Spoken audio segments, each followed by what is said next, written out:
Hello बच्चों, कैसे हो? आई होप आप सभी का पेपर अच्छा हुआ होगा और पेपर काफ़ी इजी आया था। एक दो क्वेश्चन ऐसे लग रहे थे जो आपको छोड़ सकते थे आप, बाकी 43 क्वेश्चन तो बहुत ही आसान थे और एनसीईआरटी से लाइन टू लाइन क्वेश्चन थे, नो डाउट। आइए H3 सेट का केमिस्ट्री का पेपर डिस्कस कर रहे हैं। क्वेश्चन नंबर 136 है, अपन लोग को मैचिंग करनी है बेटा, बहुत ही इजी क्वेश्चन है। CO प्लस H2 आपको मालूम है इसे वाटर गैस या सिन गैस कहते हैं, तो A का मैचिंग बेटा किससे हो गया? थर्ड से हो गया। सिन गैस या वाटर गैस कहते हैं। टेम्पररी हार्डनेस ऑफ वाटर की होती है कैल्शियम और मैग्नीशियम के बाइकार्बोनेट के कारण होती है, तो बेटा B का आंसर क्या हो गया? फर्स्ट हो गया। B2SN आप सभी को मालूम है डाइकोरेन इलेक्ट्रॉन डेफिशिएंट मॉलिक्यूल होता है, 3 सेंटर 2 इलेक्ट्रॉन बॉन्ड होता है, इलेक्ट्रॉन डेफिशिएंट है, तो सी का बेटा आंसर क्या हो गया? सेकंड। एंड H2O2 आपको मालूम है non planar open book like structure होता है, तो डी का बेटा आंसर क्या हो गया? 4। तो A is 3, B is 1, B is 1, C is 2 and D is 4. So second is the right answer. Okay. Okay बेटा, देखते हैं सेकंड क्वेश्चन, क्वेश्चन नंबर 137। एक tertiary butyl carbocation is more stable than secondary butyl carbocation due to which factor? आपको मालूम बेटा tertiary butyl carbocation क्या हो गया? ये देखिए टर्सरी ब्यूटाइल कार्बोकेटायन है और ये देखिए बेटा सेकेंडरी ब्यूटाइल कार्बोकेटायन है। आपको इसकी स्टेबिलिटी आपको मालूम है, जब हमारे पास sp2 सिस्टम होता है, sp2 सिस्टम होता है, तो उसकी स्टेबिलिटी हम लोग हाइपर कंजुगेशन से चेक करते हैं। तो यहाँ पर देखिए 3 6 और 3 9 अल्फा हाइड्रोजन है, जबकि यहाँ पर देखिए 3 और 2 5 अल्फा हाइड्रोजन है। जितने अल्फा हाइड्रोजन ज्यादा उतनी हाइपर कंजुगेशन ज्यादा होगा और हाइपर कंजुगेशन ज्यादा होगा तो स्टेबिलिटी भी ज्यादा होगी। टर्सरी ब्यूटाइल कार्बोकेटायन की मोर स्टेबल होने का रीजन है हाइपर कंजुगेशन। अब हो सकता है कुछ स्टूडेंट सोच रहे हो sir plus are effect of methyl group भी तो बोल सकते हैं। लेकिन बेटा एक बात बताओ, एल्किल ग्रुप के प्लस आर इफेक्ट का रीजन क्या है? तो एल्किल ग्रुप के प्लस आर इफेक्ट का रीजन है हाइपर कंजुगेशन। तो ओवरऑल इस इफेक्ट की ओरिजिन भी कहां से हो रही है? हाइपर कंजुगेशन से हो रही है। So the most correct answer is hyper conjugation. Okay बेटा, देखते हैं बेटा question number 3 from the code H3 that is 138 question number. What is the change in oxidation number of carbon हमसे पूछा गया है। तो आप देखिए बेटा यहाँ पे कार्बन CH4 के फॉर्म में है और यहाँ पर CCl4। Hydrogen is always taken as +1 जब तक ये फर्स्ट या सेकंड के साथ ना जुड़ा हो। तो x + 4 × 1 = 0, तो x बराबर बेटा आएगा -4। Chlorine is more electronegative than carbon, so it is taken as -1। x + 4 × -1 = 0, x बराबर +4। तो कार्बन का ऑक्सीडेशन नंबर -4 से +4 जा रहा है, so the correct answer is 4। Okay बेटा, चौथा बेटा क्वेश्चन है, question number 139। Sucrose on hydrolysis give, आपको मालूम है सुक्रोज होता है डाइसैकेराइड है जो अल्फा डी ग्लूकोज और बीटा डी फ्रक्टोज के मिलने से बनता है। तो यहाँ पर आप देखिए अल्फा डी ग्लूकोज ये रहा और बीटा डी फ्रक्टोज ये रहा। आपको मालूम बेटा अल्फा और बीटा आपस में एनोमर्स होते हैं, तो ग्लूकोज का हमें अल्फा एनोमर लेना होता है और फ्रक्टोज का हमें बीटा एनोमर लेना होता है, और इन दोनों के मिलने से सुक्रोज का फॉर्मेशन होता है which is a non reducing disaccharide. So the answer is 4। Okay बेटा, क्वेश्चन नंबर 140 देखते हैं। The spin only magnetic moment of Cr+2 ion. Okay, हमें मालूम होना चाहिए बेटा कि स्पिन ओनली मैग्नेटिक मूवमेंट बराबर होता है √n+2 बोहर मैग्नेट्रॉन, जहां पर n होता है नंबर ऑफ अनपेयर्ड इलेक्ट्रॉन। तो सबसे पहले आपको क्रोमियम का इलेक्ट्रॉनिक कन्फिगरेशन बनाना पड़ेगा। It is 1s2 2s2 2p6 3s2 3p6 4s1 3d5। एक इलेक्ट्रॉन जंप करके 3d में चला जाता है। हमें बनाना था क्रोमियम +2 का मतलब हम आउटर मोस्ट सेल से 2 इलेक्ट्रॉन निकालेंगे। आउटर मोस्ट सेल में 1 है तो एक बेटा यहाँ से निकल गया और एक बेटा यहाँ से निकल गया। तो आप देख सकते हैं जो इसकी 3D सबसेल है, 3D सबसेल 1 2 3 4 5, 1 2 3 4 अनपेयर्ड इलेक्ट्रॉन है। तो यहां से जब आप माइनस निकालेंगे तो √4 4 + 2 4 2 6 6 2 24 √24। जब इसको सॉल्व करेंगे 5 का स्क्वायर होता है 25, तो 4 का स्क्वायर से कटेगा, it is 4.9 something. So the answer is what? Third is the right answer. Okay, तो क्वेश्चन नंबर बेटा देखते हैं हम लोग 141। Identify a molecule which does not exist. आपको मालूम है मॉलिक्यूलर ऑर्डर थ्योरी हमसे कहती है कि जिस मॉलिक्यूल के लिए बॉन्ड ऑर्डर 0 होता है ऐसे मॉलिक्यूल एग्जिस्ट नहीं करते। क्वेश्चन को दूर से देख के सबको समझ में वैसे आ चुका है। The answer is second, He2 molecule. फिर भी मैं दिखा दे रहा हूं कि He2 हीलियम का एटॉमिक नंबर बेटा होता है 2, तो यहां पर इलेक्ट्रॉन्स कितने आएंगे? 2 × 2 = 4। आपको मॉलिक्यूलर ऑर्बिटल डायग्राम मालूम ही होंगे, σ1s σ*1s, इतने से अपन का काम चल जाएगा। 2 और 2 4, so bond order is equal to 1/2 bonding electron minus anti-bonding electron, so bond order is 0, means He2 molecule does not exist. So the answer is second. So question number 142.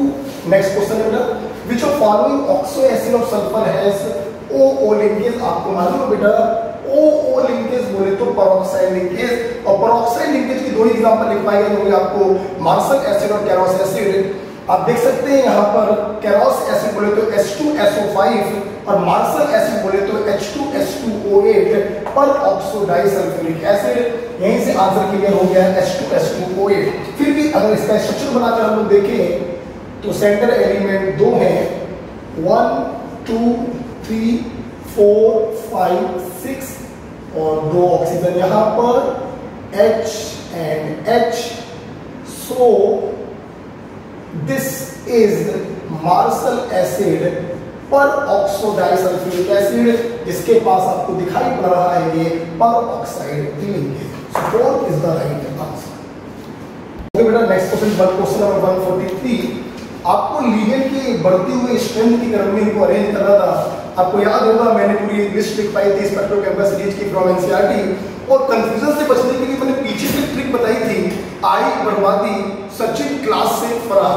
तो आप देखिए वहां से क्लियर हो रहा है, आई बर्बादी, आई आयोडीन बर्बादी दिया, सचिन क्लास Cl फरार फ्लोराइड। तो पीछे के जो लीडर्स होते हैं उसमें बच्चों को कंफ्यूजन होता है, आगे सभी को याद होते हैं CO Cl NO2 En, वो सबको याद होते हैं, पीछे की लीडर्स में कंफ्यूजन होता है। तो मैंने वहां पर ट्रिक दी थी, आई बर्बादी सचिन क्लास से फरार। तो वहां से क्लियर हो रहा है इन दोनों में बच्चों को कंफ्यूजन था, सचिन जो होगा वो वीक होगा और फ्लोराइड जो होगा वो स्ट्रॉन्ग होगा। साइनाइड सभी को मालूम है सबसे स्ट्रॉन्ग होता है, तो अगर ऑक्सीडेट की पोजीशन आपको नहीं भी मालूम थी तो भी कोई डाउट नहीं है, साइनाइड सबसे स्ट्रॉन्ग होगा और फ्लोराइड सचिन से स्ट्रॉन्ग होगा। So the only second answer जो है वो मैच कर रहा है। So second is the right answer, spectrochemical series from NCERT. Next question number 144। Electrolysis का बेटा ये क्वेश्चन था और नोट्स का ही सवाल है। The number of Faraday required to produce 20 gram of calcium from molten CaCl2। मतलब हमने CaCl2 का इलेक्ट्रोलिसिस कराया है। Of course molten fuse state में होना चाहिए। तो आप लोग समझ गए होंगे कि अपन को कैथोड पर कैल्शियम प्राप्त होगा। अब क्वेश्चन ये कह रहा है कि हमको 20 ग्राम कैल्शियम चाहिए है, तो बताइए कितने फैराडे हमें पास करने पड़ेंगे। बिल्कुल ही इजी क्वेश्चन था, डायरेक्ट टेक्निक में क्वेश्चन है। आपको मालूम है number of Faraday pass is equal to gram equivalent deposited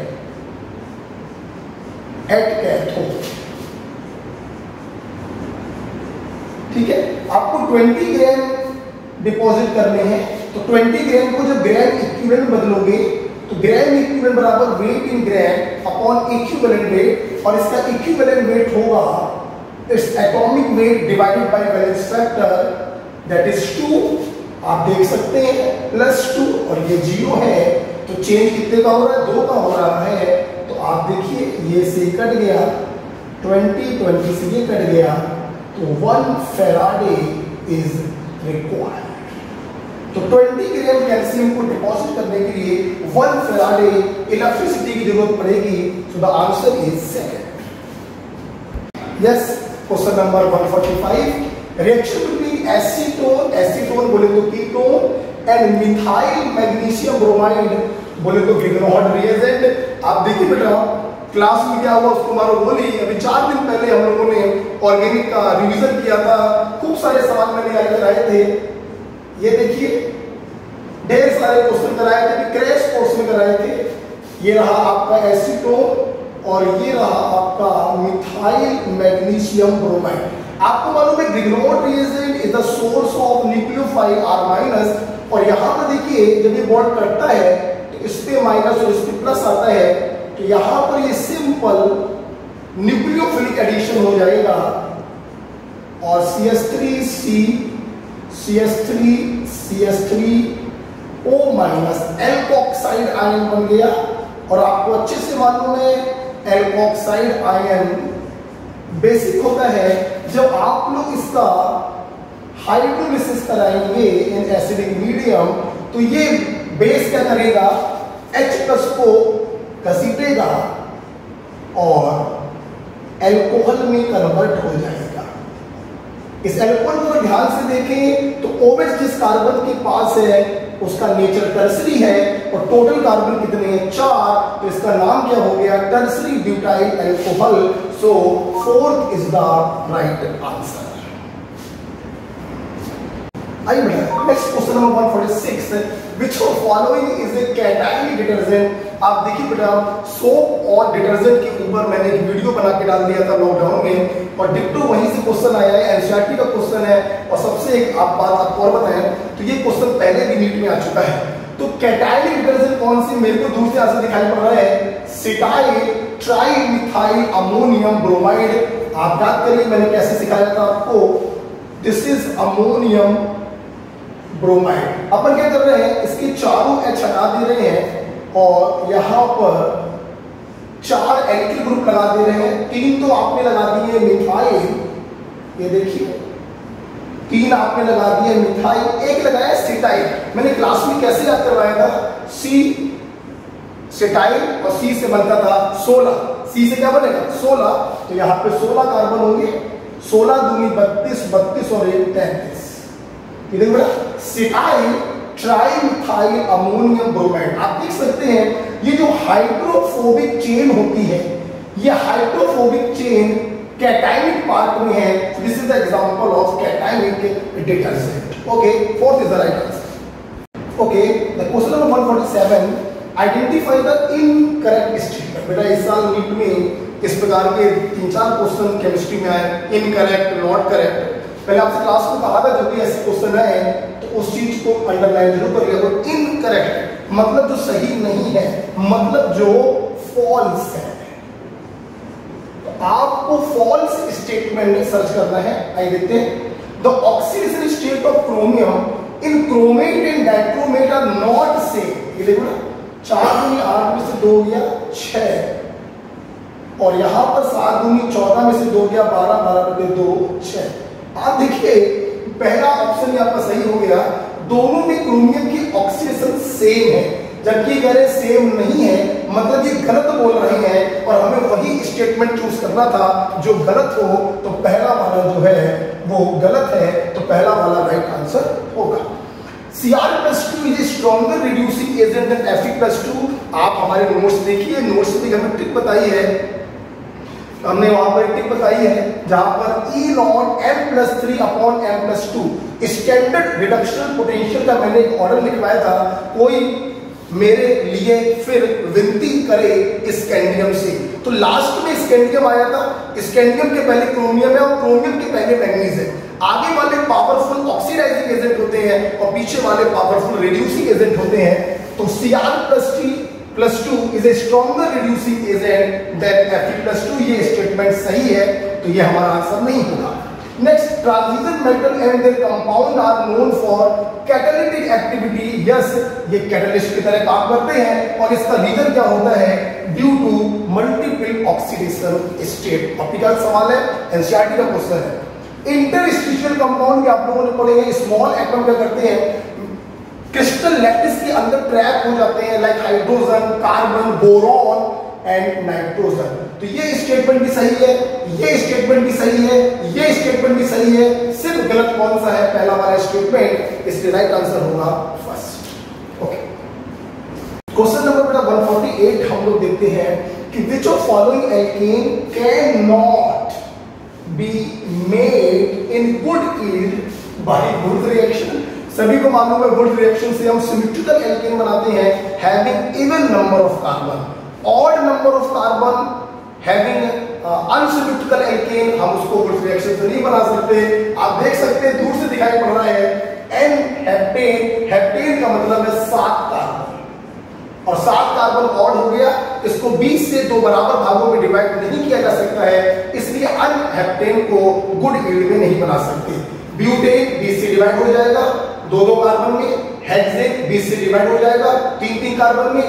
2,3 dimethyl butane, 2,3 dimethyl butane, ये भी 20 से डिवाइड हो जाएगा इक्वल भागों में।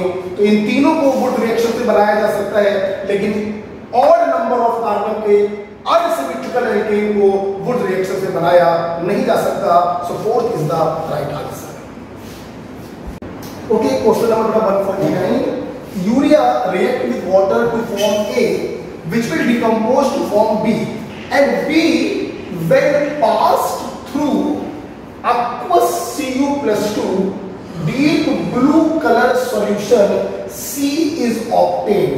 What is C? अगर ध्यान से हम लोग देखें तो क्वेश्चन को करने की जरूरत ही नहीं है, अपन को दूर से आंसर दिखाई पड़ रहा है।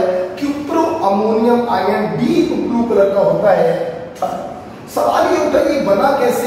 तो देखिए बेटा, होता क्या है, ये जो यूरिया है NH2CO NH2, आप लोगों ने पढ़ा होगा यूरियस एंजाइम के द्वारा इसकी हाइड्रोलिसिस हो जाती है और बेटा इंटरमीडिएट बनता है कार्बैमिक एसिड जो फर्दर हाइड्रोलाइज होता है और अमोनिया देता है। मैं डायरेक्ट सिंगल स्टेप में करा दे रहा हूं।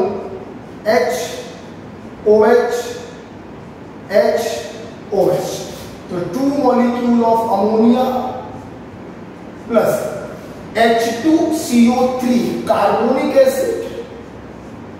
ऑफ कोर्स ये अनस्टेबल होता है, ये CO2 प्लस वाटर में टूट जाता है। तो ये जो अमोनिया है ये बेटा आपके B को रिप्रेजेंट कर रहा है, B को। जब इस B को आपने Cu+2 में पास किया तो आप देखिए D एंड F ब्लॉक में ये रिएक्शन पढ़ाई गई है, तो क्यूप्रो अमोनियम कॉम्प्लेक्स बनता है जो डीप ब्लू कलर का होता है, and this is dear C। तो what is C? Cupro ammonium ion. Third is the right answer. Next question number 150, the freezing point depression constant of benzene is 5.12। यहां पर हमने सॉल्वेंट के लिए बेटा बेंजीन लिया है, वाटर के लिए KF होता है 1.86, लेकिन यहां पे सॉल्वेंट क्या है? बेंजीन है। तो बेंजीन का आपको KF जाहिर सी बात है एग्जामिनर को देना पड़ेगा 5.12 केल्विन किलोग्राम मोल इनवर्स।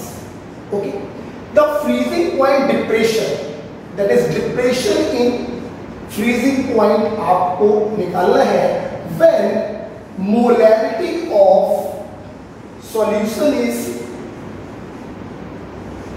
0.078। बहुत ही सिंपल क्वेश्चन है और आपका सॉल्यूट कैसा है?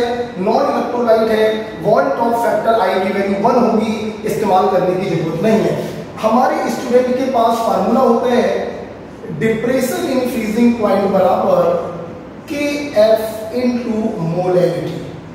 KF की वैल्यू है 5.12 और मोलैरिटी है 0.078।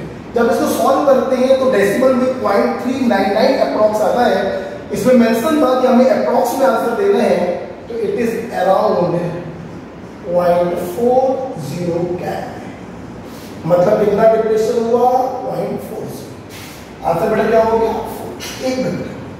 जानते बेटा, चूंकि इस बार पेपर लॉकडाउन के बाद हुआ, this is the main reason कि इस साल केमिस्ट्री का पेपर या दूसरे पेपर सिंपल आए।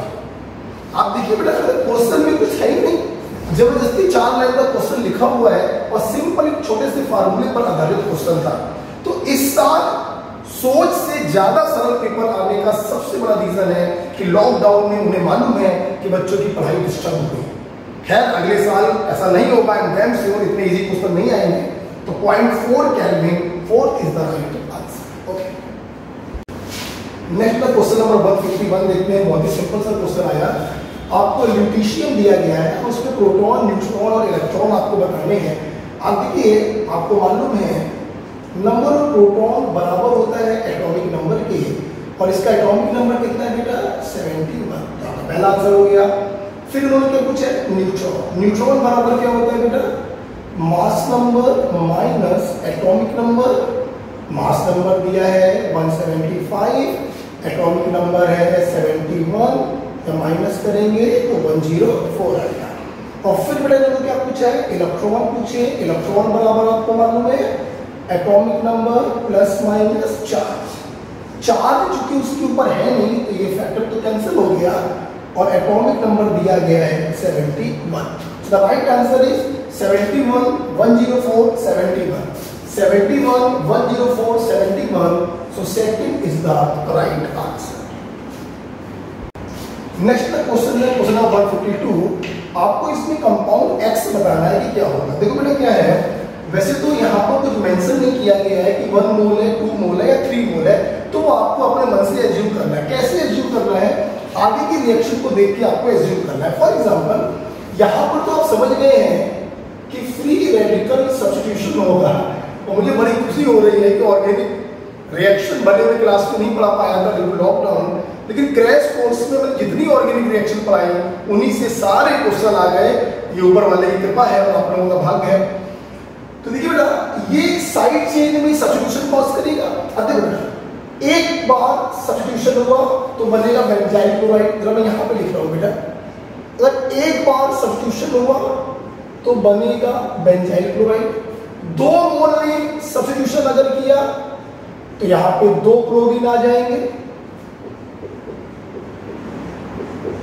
और 3 मोल ने अगर सब्स्टिट्यूशन किया तो वहां पर 3 मोल आ जाएंगे, तीनों H हट जाएंगे। ठीक, अब सवाल ये है कि इनका हाइड्रोलिसिस कराने पर हमें यहाँ पर एल्डिहाइड ग्रुप लाना है। अब देखो, एक Cl हुआ तो एक OH आएगा, बेंजाइल अल्कोहल बनेगा। 2 Cl होने पर 2 OH आएंगे, जेल डाइऑल बनेगा, अनस्टेबल होगा, पानी निकलेगा और CHO में बदल जाएगा। इसका मतलब यहाँ पर कितने बार सब्स्टिट्यूशन हुआ है? 2 बार सब्स्टिट्यूशन हुआ है, 2 H हटे हैं, 2 Cl आए हैं। तो what is X? X is 4। अगर बेटा ये वाला कंपाउंड होता, यहाँ पर 3 OH आते, 1 मोल पानी निकलता, तो आपको बेंजोइक एसिड मिलता। जबकि एग्जामिनर आपसे चाह क्या रहा है? एग्जामिनर आपसे चाह रहा है बेंजोइक। ये तभी बनेगा जब 2 OH आएंगे, और 2 OH तभी आएंगे जब 2 Cl आएंगे। So what is X? X is 4th compound. Next वाला क्वेश्चन है question number 153 from the code S3।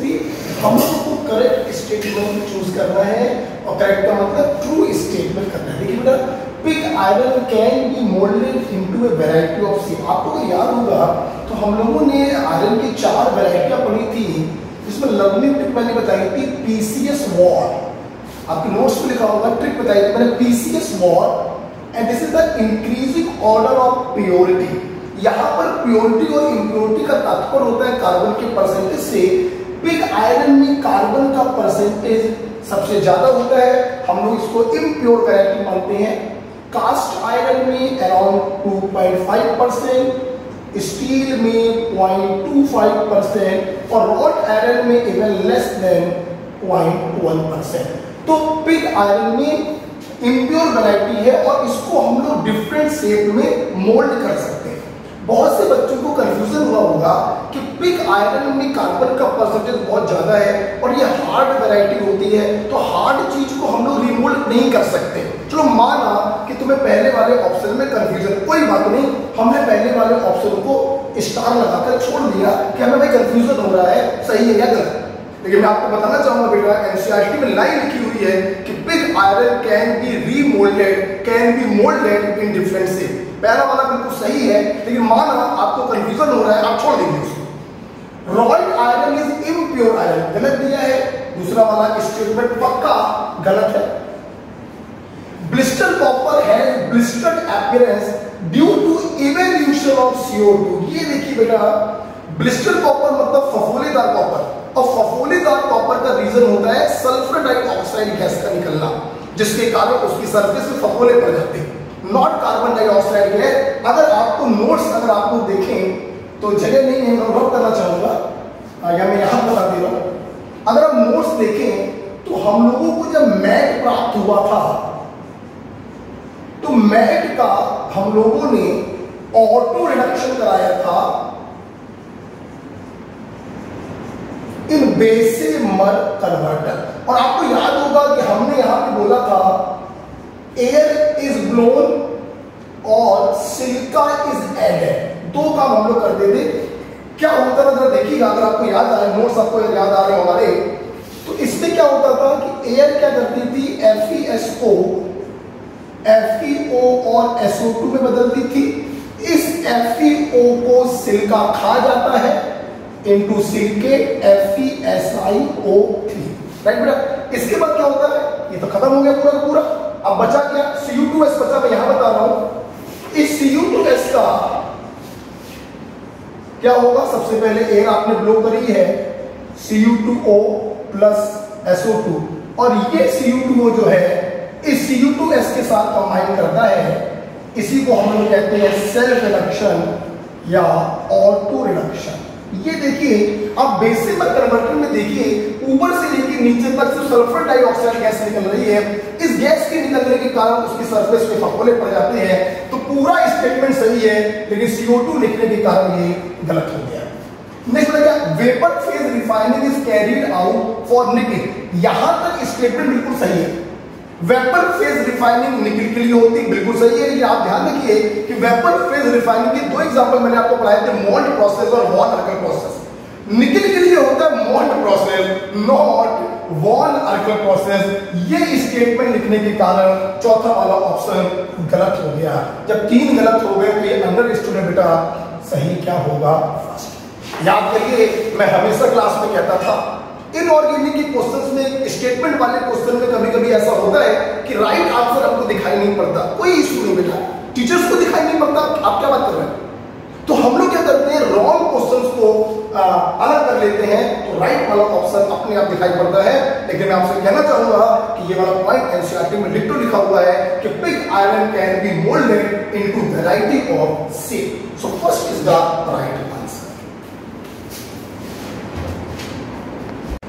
Next the question number 154, which of following set of molecule will have zero dipole moment? Chemical bond का question है, और आपको मालूम है zero dipole moment जो होता है वो सिमेट्रिकल मॉलिक्यूल के लिए होता है, एंड सिमेट्रिकल मॉलिक्यूल आपको मालूम है ऐसा मॉलिक्यूल जिसके सेंटर एटम पर लोन पेयर नहीं होने चाहिए और सारे सराउंडिंग एटम सेम होने चाहिए। आप देख सकते हैं बेटा, बोरॉन सेंटर एटम पे कोई लोन पेयर नहीं है, सारे सराउंडिंग एटम सेम है, इसका डाइपोल मोमेंट 0 होगा। यहाँ पर देखिए बेरिलियम सेकंड ग्रुप का होता है, वैलेंस शेल पे 2 इलेक्ट्रॉन होते हैं, दोनों की शेयरिंग कर ली, लोन पेयर नहीं है, सारे सराउंडिंग एटम सेम है, इसका भी डाइपोल मोमेंट 0 होगा। Carbon dioxide C double bond लो, चारों इलेक्ट्रॉनों की शेयरिंग कर ली, कोई लोन पेयर नहीं है और सारे सराउंडिंग एटम सेम है, इसका भी 0 होगा। बात करते हैं डाई सब्स्टिट्यूटेड बेंजीन। आपको याद होगा अगर जो ग्रुप लगे हैं उनका नेचर अगर सेम होता है तो आपको याद होगा इनके डाइपोल मूवमेंट का ऑर्डर लिखवाया था ortho para Meta, sorry ortho Meta para. जिसमें ये भी बताया गया था कि पैरा का डाइपोल मूवमेंट में बी जीरो हो भी सकता है और नहीं भी हो सकता। आपको याद होगा अगर कोई ऐसे ग्रुप लगे हैं जो एटॉमिक है, बेटा बोलो क्या है, एटॉमिक है, तो पैरा का डाइपोल मूवमेंट जीरो होता है, इसलिए इसका भी डाइपोल मूवमेंट जीरो। और अगर एटॉमिक ग्रुप ना लगकर मॉलिक्यूलर ग्रुप लगे हुए जो एक से ज्यादा एटम से मिलकर बने हुए, तो उनका जीरो हो भी सकता है और जीरो नहीं भी हो सकता। ये हमारी एक्सक्लूसिव शीट में ये क्वेश्चन दिया गया था और ये वाला तो कॉपी पर भी कराया गया है। इसलिए पहले वाले में देखिए चारों मॉलिक्यूल ऐसे हैं जिनके डाइपोल मूवमेंट जीरो है। Right answer is first. Next question, question number 155। Paper chromatography is an example of, आप देखिए मैंने प्यूरिफिकेशन पर लॉकडाउन में वीडियो बनाया था और आपने उस वीडियो को अगर देखा हो, मैंने पूरा प्यूरिफिकेशन पेपर समझाया था और क्रोमेटोग्राफी को मैंने कुछ ज्यादा ही समय दिया था इस साल। आपको याद होगा एक ट्रिक भी मैंने बताई थी, P² is equal to L²। Paper chromatography is a type of partition chromatography और इसमें दोनों फेज क्या होती है, लिक्विड। स्टेशनरी फेज भी लिक्विड होती है और मोबाइल फेज भी लिक्विड होती है। तो paper chromatography is an example of partition chromatography. Detail देखिए बेटा, एक बात और, मैं इस सॉल्यूशन में डिटेल डिस्कशन नहीं कर रहा हूं, जो ज्यादा समय ना लगे तो जल्दी जल्दी आपको मैं बता दे रहा हूं। बाकी अगर आपको कुछ भी डिटेल में पढ़ना हो तो आप नोट्स देख सकते हो और जो वीडियो मैंने बनाए थे आप वीडियो देख सकते हो। इसका वीडियो YouTube पर पड़ा हुआ है। तो paper chromatography is a type of partition chromatography जिसमें दोनों फेजें क्या होती है, लिक्विड होती है। ट्रिक मैंने बताई थी, P² = L²।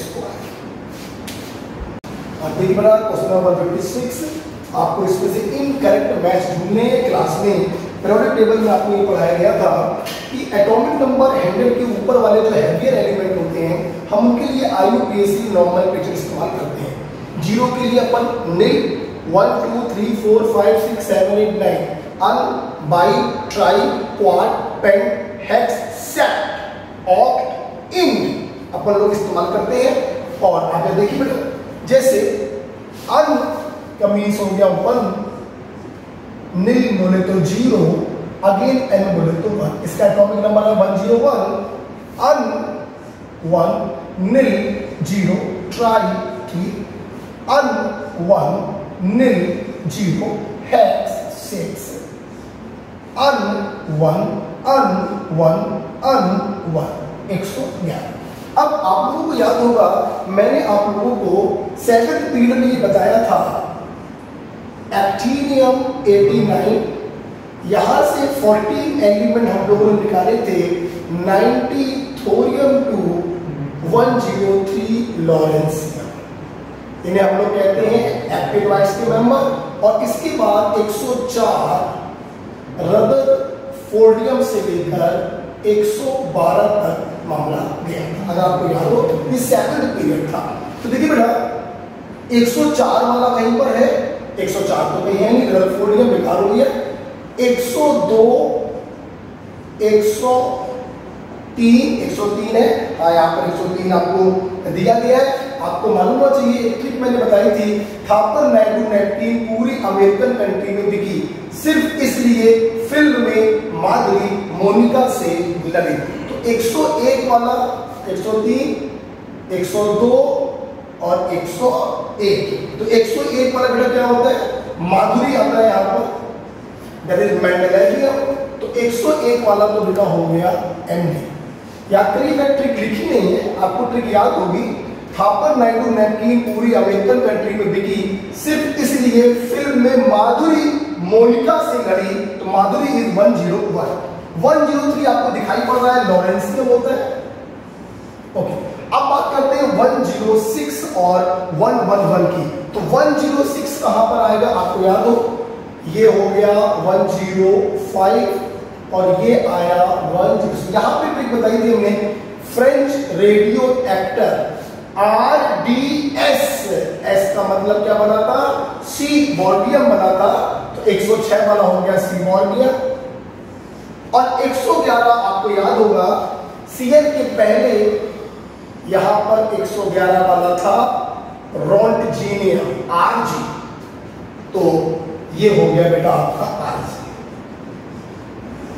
ओके, आप भी कौन सा मैच नहीं हो रहा है, ये वाला मैच हो रहा है, ये तो ठीक है मैच हो रहा है, ये वाला लॉरेंशियम ठीक है मैच हो रहा है, सीबोर्जियम मैच हो रहा है, लेकिन ये रोल्टिजियम है जबकि वो कुछ और लिखा हुआ है, तो डी का 4 मैच नहीं हो रहा है, ये वाला मैच नहीं हो रहा है। आपसे यही पूछा गया था इनकरेक्ट मैच कौन सा होगा, तो डी का 4। आप देखिए बेटा कि इस साल कैसे क्वेश्चन उन्होंने पूछे हैं, पेपर बेटा पूरा एनसीईआरटी से था, इनऑर्गेनिक का एक एक क्वेश्चन एनसीईआरटी की लाइन से उठाकर आया था। ये इनऑर्गेनिक पीरियोडिक टेबल का क्वेश्चन है, एनसीईआरटी की पीरियोडिक टेबल में आप देखिए सब लिखे हुए हैं, और मैंने इसीलिए आपको ट्रिक भी बताई थी। फ्रेंच रेडियो एक्टर आरडीएस भाई हैज मेट विद डेयरिंग रोंटेजेन, रोंटेजेन से जी और ना से आ गया था सीजन, राइट बेटा।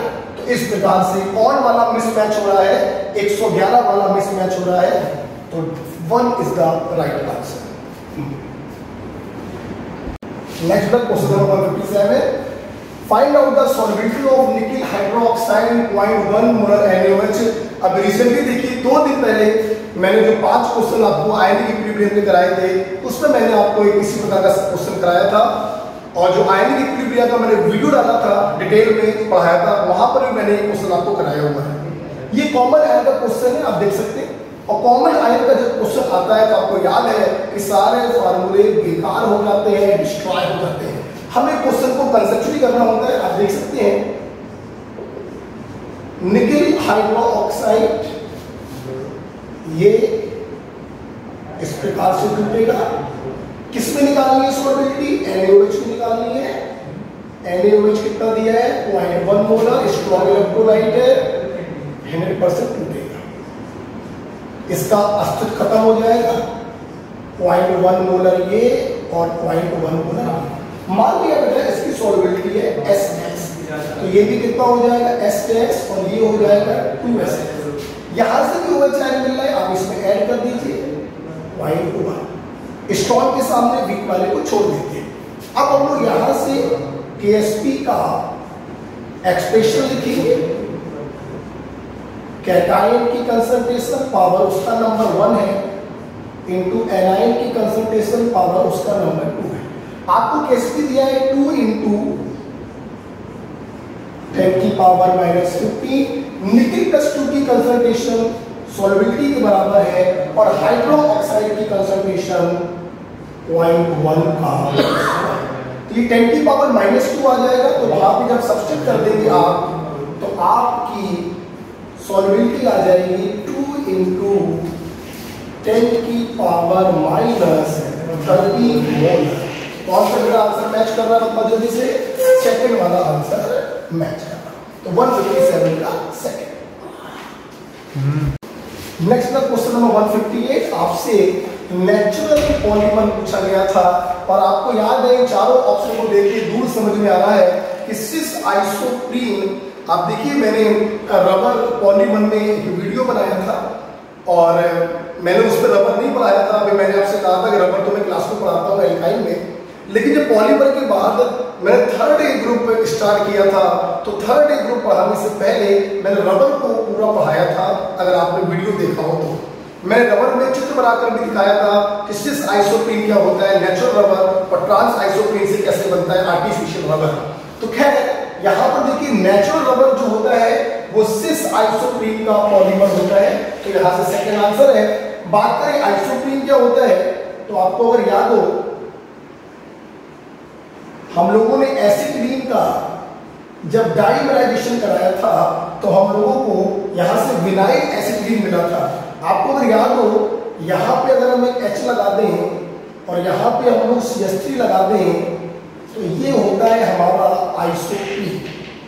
आइसोप्रीन सिस फॉर्म और ट्रांस फॉर्म, इसकी जो सिस फॉर्म का पॉलीमर होता है दैट इज नेचुरल रबर। आपको याद होगा वीडियो देखिए, और पॉलीमर में नहीं पढ़ाया था, पॉलीमर के बाद जो थर्ड ग्रुप का वीडियो बनाया था उसमें सबसे पहले मैं रबर पढ़ाया था पूरा, और इसकी जो ट्रांसफॉर्म होती है उसको अगर पॉलीमराइज करें तो हमें प्राप्त होता है आर्टिफिशियल रबर। तो सिस आइसोप्रीन का polymer that is natural rubber, so second is the right answer. Next the question number 159, reaction between benzene and acetophenone. आपको मालूम होगा बेटा एसिटोफिनोन क्या होता है, कीटोन के एक वैलेंसी पर फिनाइल और दूसरी वैलेंसी पर मिथाइल लगा देते हैं, और बेंजीन क्या होगा, बेंजीन पर CH, राइट।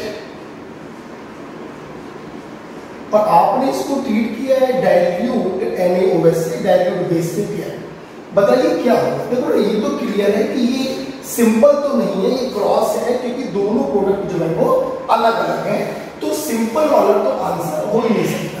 अब क्रॉस एल्डोल है, क्रॉस केनेजर, आप देख सकते हैं कि यहाँ पे कार्बोनिल ग्रुप के रिस्पेक्ट में अल्फा हाइड्रोजन है, और जब अल्फा हाइड्रोजन होते हैं तो वो एल्डोल कंडेंसेशन देता है, ना कि केनेजारो रिएक्शन, इसलिए क्रॉस केनेजारो भी गलत हो गया। The right answer is first.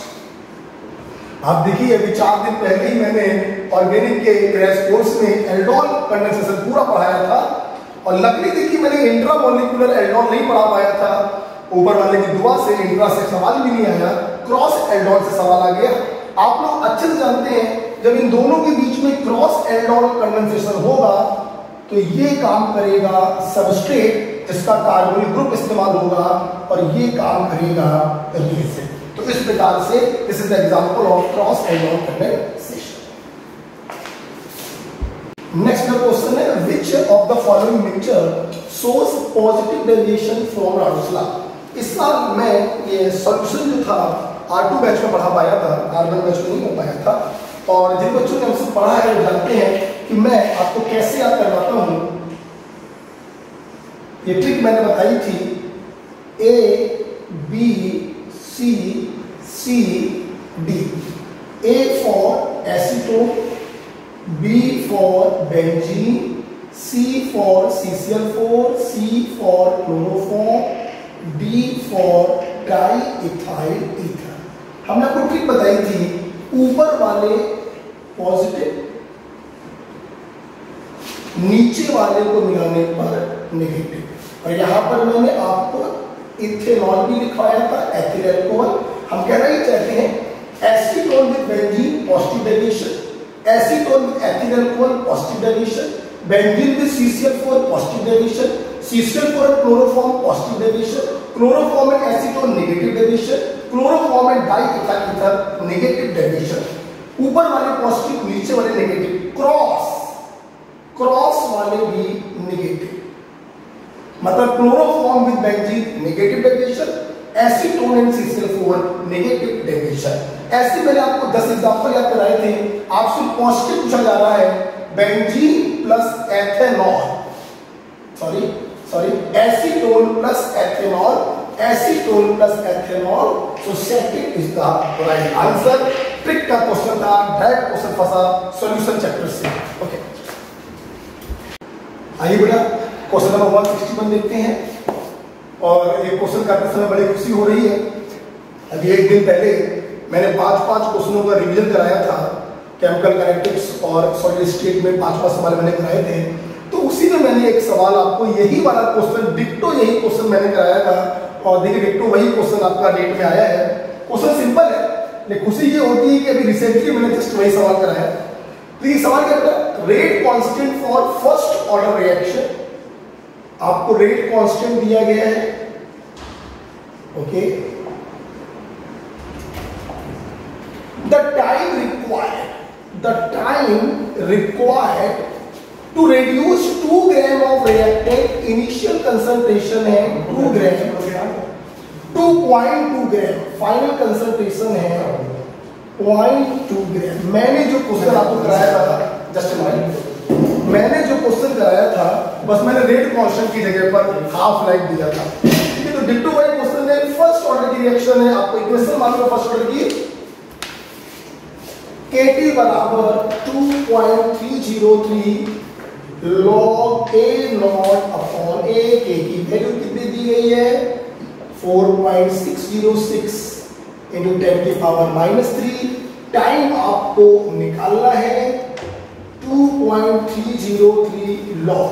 A not दिया है बेटा 2 और बची हुई कंसंट्रेशन दी है बेटा 0.2। तो यहां से ये काटेंगे 10 बचेगा, log 10 की वैल्यू 1 हो जाएगी। इससे आप इसको उड़ाएंगे तो 2 बचेगा। तो यहां से टाइम आ गया 1/2 इंटू 10 की पावर -3।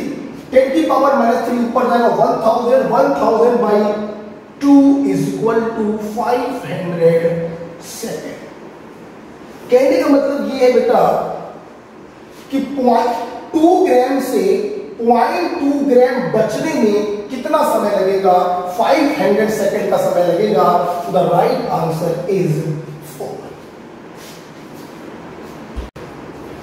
Next question number 162। बिल्कुल बेटा एनसीईआरटी से लाइन वाइज ये क्वेश्चन पूछा गया है।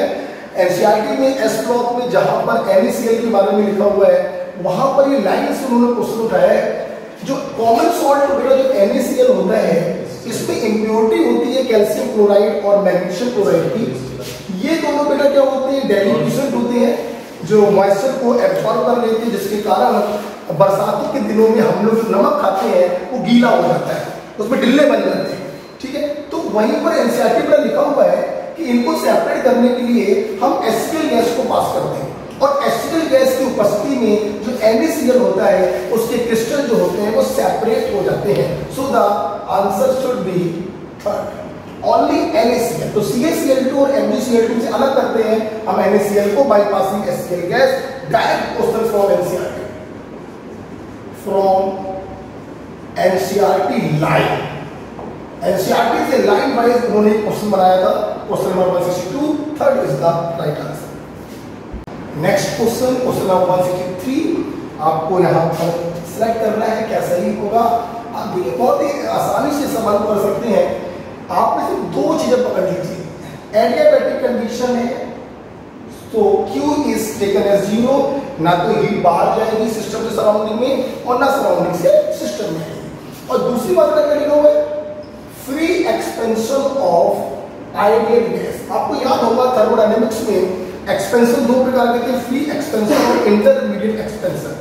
फ्री एक्सपेंशन तब कहते हैं जब कोई गैस जिस प्रेशर के अगेंस्ट एक्सपेंड कर रही है वो एक्सटर्नल प्रेशर 0।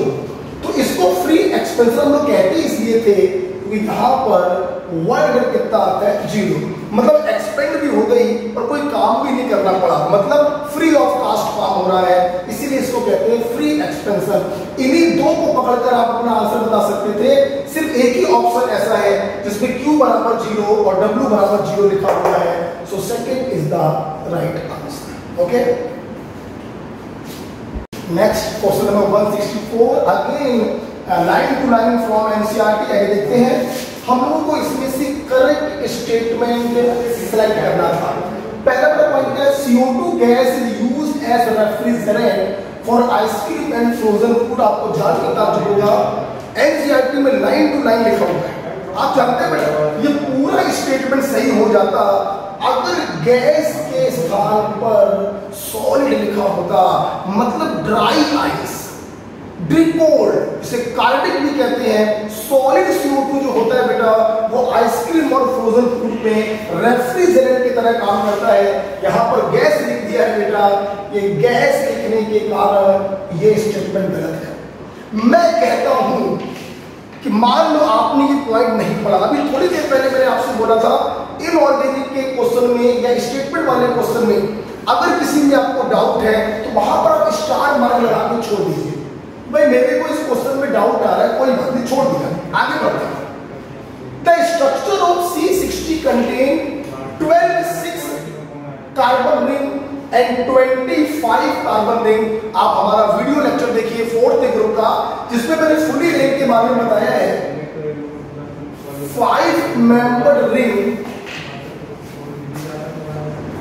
6 मेंबर रिंग से जुड़ सकती है और 6 मेंबर रिंग 6 मेंबर से भी जुड़ सकती है और 5 मेंबर से भी जुड़ सकती है।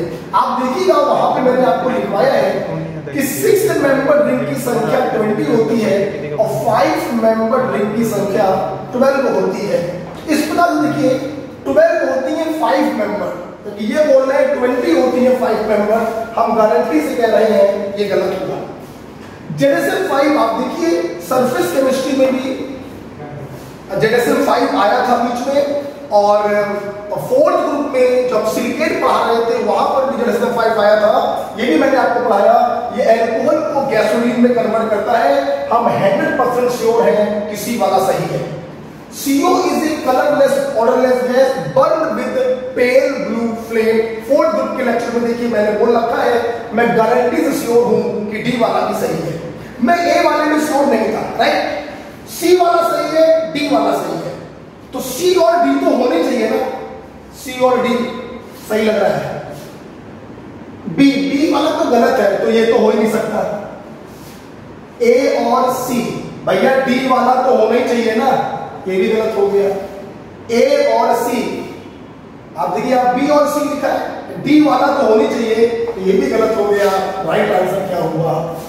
ये देखिए, ये बेटा कंपटीशन है। हो जाता है कभी कभी ऐसा कि कोई पॉइंट ऐसा होता है टीचर ने आपको ना पढ़ाया हो या आपको ना याद आया, तो यहां पर हम लोग अपने दिमाग का यूज करते हैं। हम इसमें कंफ्यूज थे, हम इसमें मान लो कंफ्यूज थे, हमें नहीं समझ में आ रहा था ये सही है या गलत है। कोई बात नहीं, सी और डी में तुम 100% श्योर हो कि सी भी सही है और डी भी सही है, तो ऑप्शन वही होगा जिसमें सी और डी दोनों होने चाहिए। सी और डी दोनों, ये सही है। सी है लेकिन डी नहीं है, सी है लेकिन डी नहीं है, सी है लेकिन डी नहीं है, तो राइट आंसर क्या होगा? फर्स्ट। आपको मैंने बता भी दिया ये गलत क्यों है। यहां पे अगर सॉलिड लिखा होता तो ये सही हो जाता, लेकिन गैस लिखा है इसलिए ये वाला भी गलत होगा, तो आंसर हो गया first. Okay, next question number 165। Sucrose की हाइड्रोलिसिस हो रही है ग्लूकोज और फ्रक्टोज में। अभी थोड़ी देर पहले सुक्रोज के ऊपर इसी पेपर में क्वेश्चन आया था, ये किससे मिलकर बना होता है, तो अब यही दिखाई पड़ रहा है कि सुक्रोज में ग्लूकोज वाला पार्ट होता है और फ्रक्टोज वाला पार्ट होता है। Alpha D glucose, beta D fructose. आपको बड़ा इक्विलिब्रियम कांस्टेंट Kc दिया गया है, टेम्परेचर दिया गया है और डेल्टा G नॉट की वैल्यू पूछी गई है। केमिकल इक्विलिब्रियम वाले चैप्टर में भी ये पढ़ाया है मैंने, थर्मोडायनेमिक्स में भी पढ़ाया जाता है और इलेक्ट्रोकेमिस्ट्री में भी पढ़ाया जाता है। आपको रिलेशन मालूम है बेटा, डेल्टा G नॉट बराबर माइनस का RT ln Kc। ln की जगह लॉन्ग लिखोगे तो 2.303 से मल्टीप्लाई करना पड़ेगा। सारी वैल्यू चूंकि ln में लिखी हुई है तो हमने ln में लिखा। अब r की वैल्यू क्या रखेंगे? आप देख सकते हैं जूल में आंसर आ रहा है, तो r की SI वैल्यू रखेंगे, that is 8.314, temperature in kelvin 300, ln और Kc की वैल्यू दी गई है 2 × 10 की पावर 30। आप भी देखिए नीट वालों ने आप पर एहसान कर दिया कि उन्होंने आपसे इसको सॉल्व नहीं कराया है, तो कौन सा आंसर होगा? आई थिंक सेकंड वाला लग रहा है, माइनस का 8.314 into 300 into ln 2 into 10 की power 13, so second is the right answer। Question number 166 देखते हैं। Which of following amine will give carbonyl test? अभी रिसेंटली आप लोगों ने पढ़ा, क्वेश्चन पढ़ाया। कार्बोनिल टेस्ट बोले तो गिवन बाय प्राइमरी एमीन, और प्राइमरी एमीन ऐसी होती है जिनके पास NH2 ग्रुप हो। ये R भी हो सकता है एल्किल, और ये AR भी हो सकता है एराइल, मतलब एरोमेटिक भी हो सकता है। आप देखिए this is secondary amine, this is a primary amine, this is also a secondary amine and this is a tertiary amine. Right answer is 2। Next question number 167 question है, इनमें से वो कौन सी एल्कीन है जिसका ओजोलिसिस कराने पर हमें मीथेनॉल प्राप्त हो? मीथेनॉल का मतलब आप लोग समझ गए होंगे, दैट इज फॉर्मेल्डिहाइड। फॉर्मेल्डिहाइड तभी प्राप्त हो सकता है ओजोलिसिस कराने पर जब डबल बॉन्ड टर्मिनल पोजीशन पर हो, डबल बॉन्ड काटो, एक एक ऑक्सीजन को बांटो, तो मीथेनॉल तभी प्राप्त होगा जब डबल बॉन्ड टर्मिनल पोजीशन पर हो। So fourth is the right answer. यहां से भी नहीं मिलेगा मीथेनॉल, यहां से भी नहीं मिलेगा मीथेनॉल, और यहां से भी नहीं मिलेगा methanol. So right answer is the fourth. Okay, next the question है again, anisole on cleavage with HI। आपको मालूम होना चाहिए एनिसोल क्या होता है। मिथॉक्सी ईथर को हम लोग एनिसॉल कहते हैं, और इसका रिएक्शन अपन लोग करा रहे हैं HI से। देखिए HI क्या करता है, O के किसी एक तरफ की लिंकेज को ब्रेक करता है। अगर ये 1 मोल हो या लिमिटेड लिखा हो 1 मोल के स्थान पर, ठीक है। अब सवाल ये है कि कौन सी लिंकेज ब्रेक हो रही। बेटा जिस बच्चों ने ये रिएक्शन अगर पढ़ी भी नहीं होगी तो वो भी कर सकता है। सिर्फ रिएक्शन मैकेनिज्म के बिहाफ पे आप कर सकते हो कि ये लोकल पेयर यहाँ पर डीलोकलाइज होगा। डीलोकलाइज होने के कारण ये बॉन्ड पार्शियल डबल हो जाएगा, मतलब स्ट्रॉन्ग हो जाएगा, और स्ट्रॉन्ग बॉन्ड इजीली ब्रेक नहीं होता है। तो बॉन्ड ब्रेक होगा ये वाला, माइनस को मिलेगा HI का प्लस, और प्लस को मिलेगा HI का माइनस। तो आपको प्राप्त होगा phenol along with methyl iodide. Phenol along with methyl iodide, second is the right answer. Okay, next is question number 169. Elimination of 2-bromopentane. 2-bromopentane, हमको इसका एलिमिनेशन कराना है। मान लीजिए अल्कोहल KOH डाल के आप NaNH2 भी ले सकते हैं। आप देखिए जिसके लिए अल्फा और ये बीटा, यहाँ पर 3H होंगे, यहाँ पर 2H होंगे। जब एक से ज्यादा बीटा कार्बन होते हैं तो एलिमिनेशन फॉलो करता है सेट्सम या जेटसेम रूल को, पुअर बिकम पुअरर। वहां से H हटाएंगे जहां पर हाइड्रोजनों की संख्या कम है, यहां से H हटेगा और यहाँ पे डबल बॉन्ड आएगा। तो ये आप देख सकते हैं 1 2 3 4 5 paint 2ene is the product. तो आप देखिए बेटा ये बीटा एलिमिनेशन है, सेट्सम या जेटसेम रूल को फॉलो करता है। हाइड्रोजन और Br हट रहे हैं, डी हाइड्रोहेलोजिनेशन होगा। तो बीटा एलिमिनेशन है, सही है। जेटसेम रूल को फॉलो करना सही है। डी हाइड्रोहेलोजिनेशन है, सही है। डी हाइड्रेशन कैसे हो सकता है, ये गलत है। तो A, B और C ऑप्शन सही होंगे। सो second is the right answer. Question number 170 बेटा क्या है, एक बर्तन है, उसमें ये रिएक्टेंट के मॉलिक्यूल पड़े हुए हैं। इन्होंने क्या बोला कि एक कंसंट्रेशन ऑफ रिएक्टेंट को बढ़ा दें। तो बेटा अगर आप कंसंट्रेशन ऑफ रिएक्टेंट को बढ़ा देंगे तो एक सीधी सी बात है बेटा कि जो मॉलिक्यूल के बीच में जो टोटल टक्करें हो रही हैं, जो टोटल कॉलिजन्स हो रहे हैं, जिसे हम कॉलिजन फ्रीक्वेंसी कहते हैं, वो बढ़ जाए। एक बहुत ही सिंपल सी बात है कि भाई एक कमरे में सिर्फ 4 बच्चे बैठे हुए हैं, क्राउड बहुत कम है, टकराव बहुत कम होगा। उसी कमरे में आप 40 बच्चे डाल दीजिए तो टकराव बढ़ जाएगा।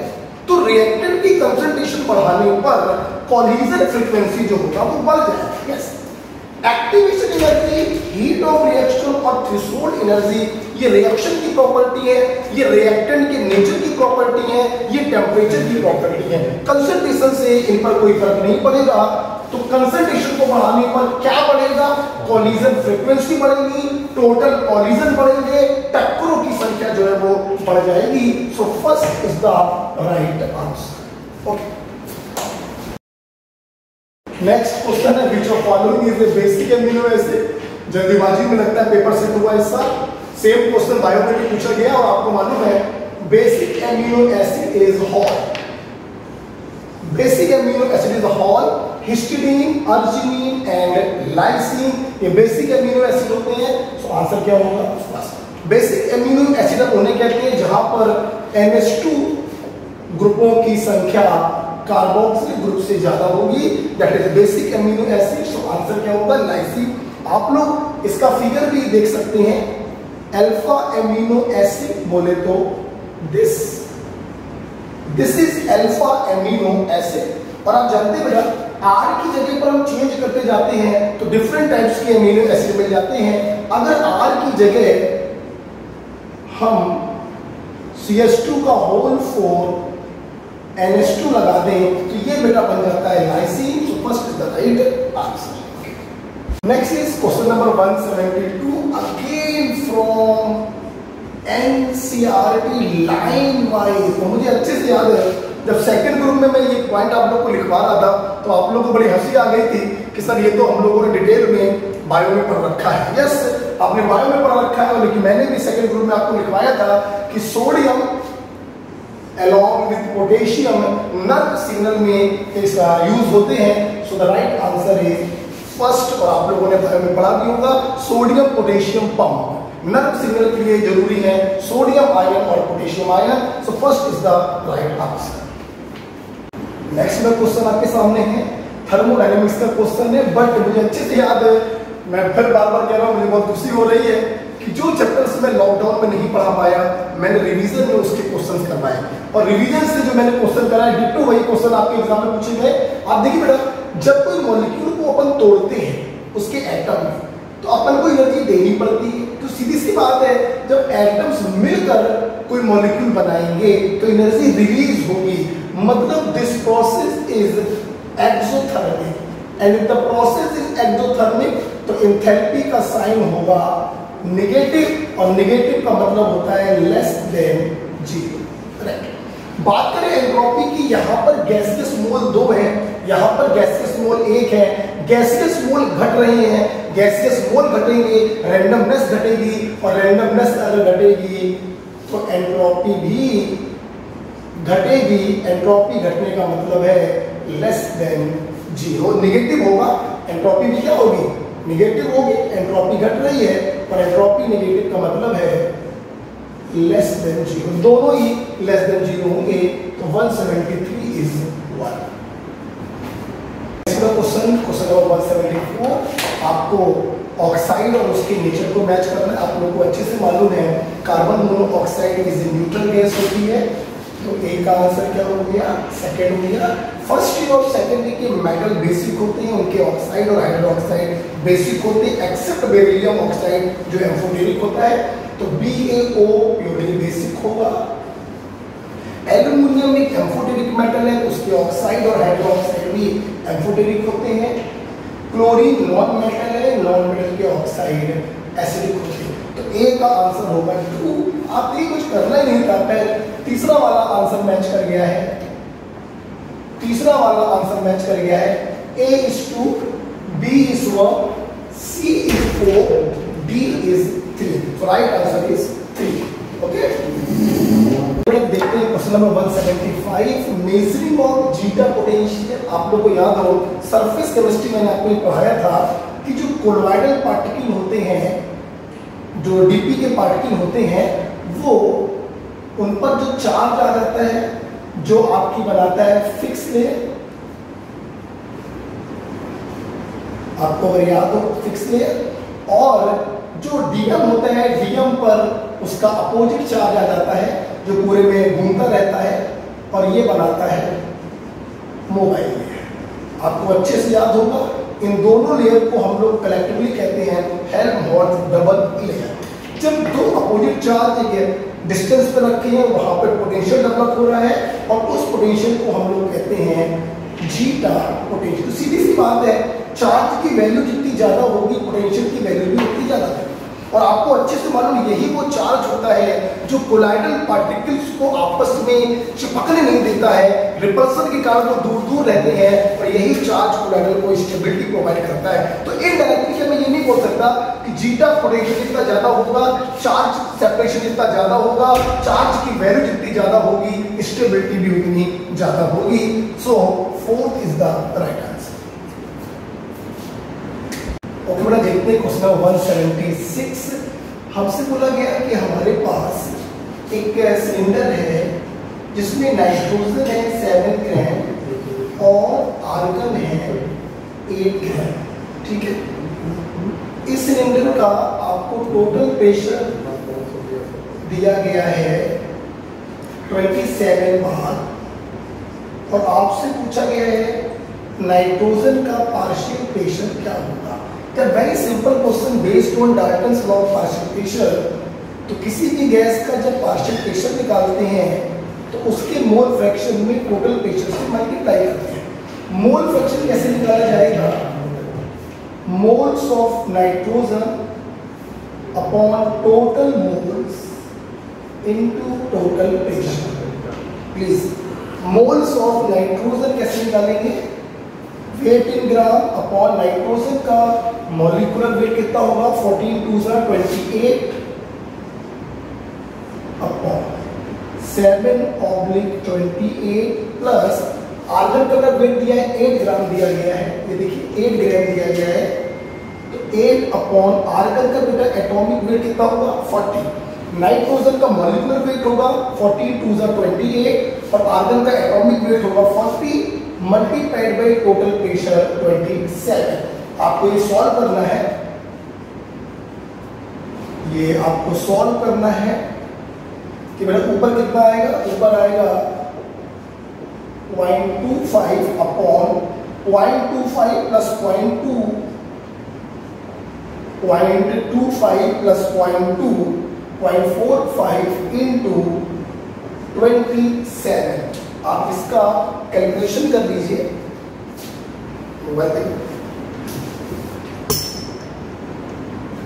आप इसका कैलकुलेशन कर लीजिए। It is 25 into 27 oblique 45, so 15 bar is the right answer. Sorry, मैंने कैलकुलेटर का इस्तेमाल किया, मैं टाइम बर्बाद नहीं करना चाहता था। सो 15 bar is the right answer. इसको सॉल्व करने पे आएगा 15 बार। ओके, तो 176 का आंसर होगा 4।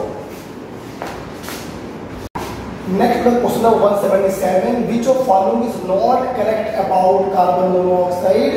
It is produced due to incomplete combustion. बिल्कुल सही बात है, ऑटोमोबाइल में इनकम्प्लीट कंबस्शन ऑफ फ्यूल से कार्बन मोनोऑक्साइड पैदा होती है, तो ये बात तो सही हो गया statement. It forms carboxy haemoglobin, बिल्कुल सही बात है, ये हमारे हीमोग्लोबिन से 250 से 300 गुना तेजी से कंबाइन करती है विद रिस्पेक्ट टू ऑक्सीजन और बनाती है कार्बोक्सी हीमोग्लोबिन, तो ये भी बिल्कुल सही है बेटा। It reduces oxygen carrying ability of blood, भैया हमारे हीमोग्लोबिन के पास एक ही वैलेंसी फ्री होती है जिससे कार्बन मोनोऑक्साइड जुड़ गया, तो अब वो ऑक्सीजन को पकड़ नहीं सकता, जब ऑक्सीजन को पकड़ नहीं पाएगा तो उसकी ऑक्सीजन कैरिंग कैपेबिलिटी क्या हो गई? कम हो गई, ये भी बिल्कुल सही है। The carboxy haemoglobin less stable then oxy haemoglobin, गलत। अगर ऐसा होता तो कार्बन मोनोऑक्साइड पॉइजनस गैस नहीं होती, तो ऑक्सीजन कार्बन मोनोऑक्साइड को सब्स्टिट्यूट कर देती, लेकिन ऐसा नहीं होता है। Carboxy haemoglobin is much more stable then oxy haemoglobin, तो चौथा वाला इनकरेक्ट है, तो वही हमारा राइट आंसर होगा। नेक्स्ट का क्वेश्चन नंबर 178। अगेन बहुत ही खुशी हो रही है कहते हुए कि अभी जस्ट अगेन 1-2 दिन पहले जब केमिकल काइनेटिक और सॉलिड स्टेट के मैंने 5 सवाल कराए थे, तो यही डिक्टो क्वेश्चन मैंने आपको कराया था अभी 2 दिन पहले। बीसीसी में अरेंज है कोई एलिमेंट और उसकी आपको एच लेंथ आपको दे रखी है 288 pm और रेडियस ऑफ द एटम आपसे पूछिए। आपको अच्छे से मालूम है कि बीसीसी में बॉडी डायगोनल वाले एटम एक दूसरे को टच करते हैं। बॉडी डायगोनल होता है a√3 बराबर आता है 4r, तो r बराबर आएगा √3/4 इंटू एच लेंथ 288 pm, तो रेडियस बराबर √3/4 इंटू 288, √3/4 इंटू 288। ये बेटा मैं आगे कह रहा हूँ, इस साल पेपर काफी सरल पेपर आया। उसका मेन रीजन यही था कि सभी लोग ये सोच रहे थे कि लॉकडाउन के कारण कहीं ना कहीं बच्चों की पढ़ाई डिस्टर्ब हुई। अब देखिए बिल्कुल फार्मूले बेस्ड क्वेश्चन आ गए हैं। बॉडी डायगोनल बीसी होता है a√3 और बीसीसी में बॉडी डायगोनल के अराउंड जो 4 एटम होते हैं वो एक दूसरे को टच करते हैं, तो a√3 बराबर 4r, तो r बराबर आ गया √3/4 into a। So second is the right answer. चलते हैं क्वेश्चन नंबर 179 की तरफ। प्यारा सा छोटा सा सवाल फ्रॉम मोर कॉन्सेप्ट। आपसे पूछा है सबसे ज्यादा नंबर ऑफ एटम्स किसके पास होंगे। बहुत ही सिंपल है, आप सभी के लिए क्या करिए, ग्राम एटम निकाल लीजिए, that is mole of atom निकाल लीजिए। जिसके मोल ऑफ एटम ज्यादा होंगे उसके नंबर ऑफ एटम भी ज्यादा होंगे। ये देखिए एटॉमिक स्पीशीज दी गई है, तो इसके ग्राम एटम सिंपली निकल आएंगे वेट इन ग्राम अपॉन एटॉमिक वेट 7। ये भी एटॉमिक स्पीशीज है, तो इसके ग्राम एटम भी सिंपल निकल आए वेट इन ग्राम अपॉन एटॉमिक वेट। ये भी एटॉमिक स्पीसीज है, इसकी भी ग्राम एटम सिंपल निकल आए, वेट इन ग्राम अपॉन 24। ये देखिए मॉलिक्यूलर स्पीसीज है। तो सबसे पहले देखिए बेटा इसके ग्राम मोल निकलेंगे और ग्राम मोल बराबर होंगे वेट इन ग्राम अपॉन मॉलिक्यूलर वेट 32। ध्यान रखिए मॉलिक्यूलर वेट 32। अब आपको इसको बदलना पड़ेगा ग्राम एटम में। ग्राम मोल को ग्राम एटम में कैसे बदलते हैं? By multiplying atomicity. तो इसके ग्राम एटम आएंगे 1/60। तो आप बताइए सबसे ज्यादा ग्राम एटम किसके आ रहे हैं? जिसका डिनोमिनेटर सबसे छोटा होगा उसकी वैल्यू सबसे बड़ी होगी, और सबसे छोटा डिनोमिनेटर किसका है? 7 सबसे छोटा है, तो ये वैल्यू सबसे बड़ी होगी, और जिसके ग्राम एटम सबसे ज्यादा होंगे उसके नंबर ऑफ एटम भी सबसे ज्यादा होंगे। So right answer is here first. और इस प्रकार से लास्ट क्वेश्चन नंबर 180। आप इलेक्ट्रोलिसिस आपने हमसे पढ़ा होगा, वहां पर मैंने आपको H2SO4 की इलेक्ट्रोलिसिस पढ़ाई होगी, और आपको याद होगा यहाँ पे हमने 2 केस बनाए थे, डाइल्यूट और 50% कंसंट्रेट और कंसंट्रेट, 3 केस बनाए थे। अपन के पास डाइल्यूट सल्फ्यूरिक एसिड है तो वाटर तो बेटा होगा ही होगा। आप ये देखिए H प्लस SO4 -2, और यहां से हमें मिलेगा H प्लस OH-। कैथोड पर कोई प्रॉब्लम नहीं है, कैथोड पर एक ही प्रकार का कैटायन है, तो कैथोड पर आपका H प्लस जाएगा, 2 इलेक्ट्रॉनों को पकड़ेगा और हाइड्रोजन गैस के रूप में अलग हो जाएगा। देखिए बेटा बात करें एनोड की, तो यूजुअली हम लोग ऐसे बोल देते हैं जब डाइल्यूट सल्फ्यूरिक एसिड होता है तो वो एनायन एनोड पर जाता है जिसके पास ऑक्सीजन की संख्या कम होती है। अगर यहीं पर बेटा ये कंसंट्रेट होता या 50% कंसंट्रेट होता, वो केस भी मैंने आपको कराए हैं कॉपी पर इन द चैप्टर इलेक्ट्रोलिसिस।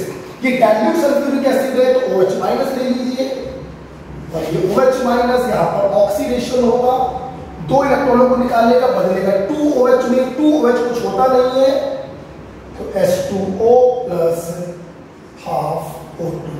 मतलब एनोड पर कौन सी गैस निकलेगी? एनोड पर निकलेगी ऑक्सीजन गैस। आपसे एनोड पर ही पूछा गया है कौन सी गैस निकलेगी, तो राइट आंसर इज थर्ड। एक मिनट, तो इस प्रकार से बेटा मैंने सारे क्वेश्चन आपके डिस्कस करे। ये सारे क्वेश्चन मेरे को लिखने पड़ जाते बोर्ड पर, तो उम्मीद करते हैं आपको इससे कुछ बेनिफिट मिले। ओके भाई, थैंक यू। मैं ईश्वर से प्रार्थना करता हूँ कि आप लोगों की अधिक से अधिक क्वेश्चन सही हो। So all the very best, God bless.